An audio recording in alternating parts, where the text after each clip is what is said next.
Bismillahirrahmanirrahim. Assalamualaikum warahmatullahi wabarakatuh.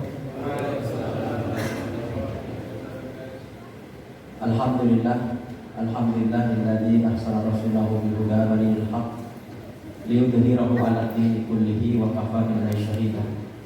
Asyhadu an la ilaha illallah wahdahu la syarika lah wa anna Muhammadan abduhu wa rasuluhu la nabiyya ba'dah. Rabbi shrah li sadri wa yassir li amri wahlul 'uqdatam min lisani yafqahu qawli. Bapak Ibu sekalian yang dimuliakan oleh Allah Subhanahu wa taala, jamaah salat Isya tarawih dan insyaallah mendapatkan rahmat dari Allah Subhanahu wa taala. Yang mudah-mudahan tetap istiqomah di hari terakhir insyaallah. Ya, insyaallah. Karena kemungkinan besar ya lebaran bersamaan, walaupun mengawali Ramadannya berbeda. Mudah-mudahan kita bisa lebaran secara bersama-sama. Otomatis ada yang 30 hari, ada yang 29 hari ya. Tapi hampir sebagian besar masjid di wilayah kita ini kayaknya 29 hari. Kalau seandainya lebarannya hari Senin. Tapi kalau lebarannya hari Selasa berarti dikenalkan 30 hari. Mudah-mudahan apapun juga keputusan pemerintah, mudah-mudahan itu yang terbaik dan bisa kita ikuti secara bersama-sama. Bapak Ibu sekalian, jamaah sekalian rahmatullah, ini adalah malam terakhir. Mudah-mudahan kita melaksanakannya penuh dengan kehusuan, apalagi di malam ke-29. Mungkin di antara kita sudah melaksanakan iktikaf di 10 malam terakhir. Dan ini malam ke-29, mudah-mudahan apa yang sudah kita kerjakan selama 29 hari di bulan suci Ramadan mendapatkan apa yang kita inginkan. Karena saya yakin setiap individu kita ini kan memasuki awal Ramadan itu pasti punya doanya tersendiri. Nah, makanya kalau kita lihat dalam surat Al-Baqarah ayat 183, 84, 85 itu kan Allah berbicara tentang puasa full itu. Tapi Allah selipkan satu ayat di dalam surat 186 itu Allah menceritakan tentang kedudukan doa. Kan menarik kan ya? Allah bicara tentang puasa ya, 83, 84, 85, 86-nya Allah bicara tentang doa. Wa idza sa'alaka ibadi anni fa inni qarib ujibu da'watad da'i idza da'an falyastajibuni wa yu'minu ila Allahum yashurun.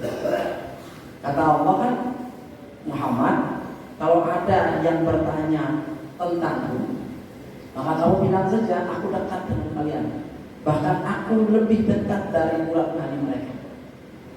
Dan aku akan mengabulkan setiap doa-doa mereka. Syaratnya satu, fal yu'min, harus beriman. Nah, itu kan syaratnya. Nah, jadi ini penting karena jangan sampai nanti Ramadan kita ini tidak ada sesuatu yang kita harapkan. Sedangkan Rasulullah menyebutkan man shoma Ramadana imanan wa ihtisaban ghufira lahu ma taqaddama min dhanbi. Jadi orang puasa Ramadan itu landasannya kan dua. Dia beriman dan dia berharap sesuatu dari puasanya itu. Dan kita yang hadir di sini ini adalah orang-orang yang saya yakin bangun pagi sahur, ya, pasti kita berdoa kan, mohon sesuatu agar Allah berikan minimal keberkahan dalam hidup lah kira-kira itu. Itu doa yang paling minimal. Artinya kalau orang hidupnya berkah, maka ending hidupnya, akhir hidupnya juga pasti husnul khotimah. Kan yang dicari oleh kita selama ini apa sih hidup? Keberkahan kan? Orang punya harta banyak, orang punya mobil di garasi banyak, orang punya rumah mewah. Tapi kalau hidupnya nggak berkah, kira-kira ada nilai manfaat nggak? Nggak ada. Karena kan semua itu pasti akan diminta pertanggungjawaban di hadapan Allah. Kullukum ra'in wa kullukum mas'ulun an ra'iyatihi. Setiap diri kita ini adalah pemimpin yang semuanya akan diminta pertanggungjawaban. Makanya kalau orang yang banyak harta itu katanya hisabnya jauh lebih lama dibandingkan dengan orang nggak punya. Tapi itu kan berarti Islam mengajarkan kita miskin enggak? Orang Islam itu harus kaya. Ya. Orang Islam itu harus kaya. Kita lihat contoh para sahabat. Nggak ada sahabat yang miskin, nggak ada. Sahabat itu orang kaya semua, tapi kekayaan mereka itu mereka berikan sumbangsinya kepada Islam. Jadi Islam saat itu berkembang salah satunya karena sahabat itu orang-orang hebat-hebat semua. Makanya kata Rasulullah kan kadal fakir ayatunal kufron, kefakiran, kemiskinan itu lebih mendekatkan seseorang terhadap kekafiran. Makanya orang Islam itu nggak boleh miskin. Orang Islam itu harus kaya. Bagaimana dia bisa berzakat? Bagaimana dia bisa berinfak? Bagaimana dia bisa bersedekah kalau dia miskin? Kira-kira begitu. Jadi jangan sampai orang Islam itu miskin, kira-kira begitu. Ini yang harus kita bangun di masyarakat kita hari ini. Nah, inilah yang penting yang harus kita sampaikan kepada para jamaah sekalian, bahwa Ramadan itu menghendaki kita ada 4 hal penting yang harus kita bangun. Yang pertama, Ramadan ini harus melahirkan orang yang memiliki salimul akidah. Ramadan ini harus mampu melahirkan orang yang punya akidah yang mantap. Karena perintah puasa ini bukan perintah sembarangan. Allah khususkan hanya bagi mereka yang beriman. Ya ayyuhalladzina amanu kutiba alaikumusiyam kama kutiba alal ladzina min qablikum la'allakum tattaqun. Sehingga lahiran dari orang yang berpuasa itu akidahnya kuat, akidahnya mantap, akidahnya strong. Kalau bicara tentang akidah itu kan pasti akan berhubungan dengan yang kedua nanti yang disebut dengan shahihul ibadah. Ibadahnya baik. Karena ternyata manifestasi dari orang yang memiliki akidah yang kuat itu adalah ibadahnya akan baik. Orang kalau sudah mengucapkan asyhadu an la ilaha illallah wa asyhadu anna muhammadar rasulullah, konsekuensinya ada. Konsekuensinya apa? Dia harus ibadah. Dia harus sholat, dia harus puasa, dia harus zakat, dia harus berhaji, dan ibadah-ibadah yang lain. Itu konsekuensi. Jadi orang berislam itu bukan sekadar dia bersyahadat saja, kemudian dia merasa selesai di situ. Oh, enggak. Orang bersyahadat itu harus dibarengi dengan ibadah. Makanya Ramadan ini melatih kita untuk ibadah kita yang maksimal. Ibadah yang maksimal itu ibadah yang seperti apa? Ibadah yang benar-benar sungguh-sungguh. Jadi Ramadan itu harus mampu melahirkan orang-orang yang ibadahnya mantap. Jadi jangan sampai sudah dilatih 30 hari, 1 bulan penuh kita dilatih oleh Allah puasa Ramadan, tapi ibadah kita masih ibadah kelas-kelas biasa-biasa saja gitu. Yang penting masa ibadah gitu. Nggak bisa begitu. Ramadan itu harus melatih kita. Kalau Ramadan kita bisa menghatamkan Al-Quran berkali-kali, kenapa di luar bulan Ramadan tidak bisa kita lakukan itu? Ketika di bulan Ramadan kita bisa bangun sholat malam berrokaat-rokaat, di luar bulan Ramadan harusnya itu bisa kita praktekkan. Di dalam bulan Ramadan kita senang berzakat, kita senang berinfak, kita senang bersedekah. Kenapa di luar bulan Ramadan tidak bisa kita lakukan itu? Artinya Ramadan ini kan menjadi sarana bagi kita untuk membangun ibadah kita untuk lebih baik. Masa sih sudah puluhan tahun kita beribadah, tapi ibadah kita masih kita bilang seperti yang penting saya sholat gitu, yang penting saya zakat. Tidak berpikir untuk membangun kualitas ibadah kita jauh lebih baik. Karena ternyata ibadah itu kan bukan dilihat dari segi kuantitasnya saja, tapi dilihat pula segi kualitasnya. Kualitas ibadah itu penting. Allah nggak melihat banyaknya ibadah kita. Kita banyak ibadah pun juga, tapi tidak maksimal ibadah kita. Saya kira juga itu perlu dipertimbangkan. Jadi jamaah sekalian rahimahullah, memantapkan ibadah di bulan Ramadan adalah bagaimana kita menginvestasikan nanti pasca Ramadan. Yang ketiga, makinul khuluq. Ramadan harus melahirkan orang-orang yang punya akhlak yang baik. Akidah, syariah, akhlak. Akhlak itu ibarat kata kalau pohon akarnya akidah, batangnya itu adalah syariah, ibadah kita. Akhlak itu buahnya, kira-kira begitu. Orang kalau ibadahnya baik, pasti akhlaknya baik. Itu jaminan Allah. Aqimis sholat, inna sholata tanha anil fahsya'i wal munkar. Dirikanlah sholat, sesungguhnya sholat itu mencegah diri kita dari perbuatan fahsya dan perbuatan munkar. Artinya Allah sendiri yang menjamin kita gitu.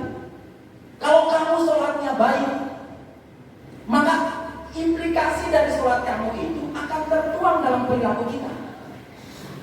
Tapi kalau sholatnya kita main-main, yang penting mah sholat. Jangan salah, ketika habis sholat dia kembali bermaksiat. Karena dia tidak menjadikan sholat itu sebagai manifestasi untuk melakukan perubahan akhlak dalam dirinya.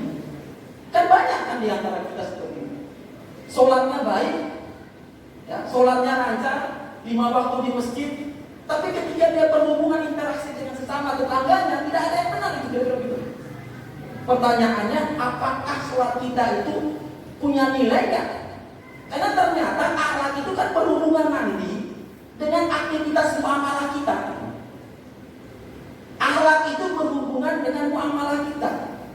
Makanya surga itu nggak hanya diisi oleh orang-orang yang sholat saja, tapi orang yang mampu membangun dirinya dengan lingkungannya. Dia hebat ibadahnya, tapi dengan masyarakatnya dia nggak bisa bersosialisasi. Apa manifestasi dari ibadahnya? Karena Islam itu kan dibangun bukan hanya sekedar berdasarkan ibadah, bukan. Tapi ada hasil yang harus dia munculkan di situ. Jadi makanya kalau kita bicara tentang itu, maka akhlak ini kan buah dari ibadah kita. Orang ibadahnya baik, maka akan tercermin dalam perilaku kesehariannya. Dia akan baik, akhlaknya baik. Rasulullah itu salah satu tugasnya adalah innamal bu'istu liutammima makarimal. Rasulullah itu diutus di muka bumi salah satu menyempurnakan akhlak umat manusia. Karena kan kalau kita lihat dalam konteks ibadah kita, berapa jam sih kita beribadah sehari? Tapi hubungan dengan tetangga kiri kanan itu hubungan yang terus kita bangun tiap hari. Bahkan kalau minta maaf saja, salah kepada Allah itu gampang minta maafnya. Tapi kalau salah kepada tetangga, itu kan prosesnya lama itu, Pak. Makanya Islam menitik beratkan dari ibadah kita itu adalah hasilnya dalam akhlak. Yang ketiga, yang keempat, yang disebut dengan nafiun li ghairi. Orang Islam itu harus bermanfaat bagi orang lain. Keberadaan orang Islam itu jadi solusi. Jadi jangan sampai hadirnya kita itu menjadi masalah buat orang lain.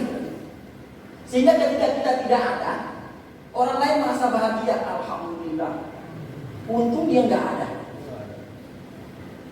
Kalau ada dia, riuh pokoknya. Nah ini masalah ini. Kalau sudah ada orang berpikir seperti itu terhadap diri kita, itu berarti ada yang salah dengan diri kita. Jadi keberadaan kita itu seolah-olah menyebabkan orang lain nggak bertakir. Kalau itu sudah terjadi pada individu kita, nah itu mulai introspeksi. Apa yang salah dengan diri saya? Saya sholat sudah, saya zakat rajin, infak tiap hari, sedekah tiap saat. Tapi kok hidup saya kok orang nggak senang gitu? Nah itu introspeksi. Orang Islam itu ketika adanya dia di situ, itu orang lain merasa bahagia. Itu orang Islam. Karena orang Islam itu solusi. Rasulullah Muhammad SAW itu kan menyebutkan khairun nas anfa'uhum linnas. Sebaik-baiknya kamu itu adalah kamu yang bermanfaat bagi orang lain. Jadi kalau kita hadir di tengah-tengah masyarakat, kemudian masyarakat menganggap bahwa hadirnya dia tidak punya nilai, bahkan memberi malapetaka bagi masyarakat setempat, nah itu introspeksi, kira-kira begitu. Introspeksi. Ada yang salah berarti. Karena kalau saya seringkali bilang bahwa surga itu terlalu luas, kalau hanya diisi oleh orang-orang al-mukhlisin, kira-kira begitu. Terlalu luas surga itu. Artinya apa? Di sini kita harus membangun hubungan kita dengan orang lain. Muamalah. Maka di dalam Islam itu konteks muamalah itu penting. Bukan hanya bicara tentang syariatnya saja, bicara tentang konteks muamalah. Rukun iman, rukun Islam. Rukun Islam itu hanya 5 itu. Ada unsur muamalahnya di situ. Apa muamalahnya? Zakat itu, Pak. Zakat itu kan konsep muamalah sebenarnya. Membangun zakat itu konsep muamalah. Kita berzakat itu kita berbagi dengan orang lain kan.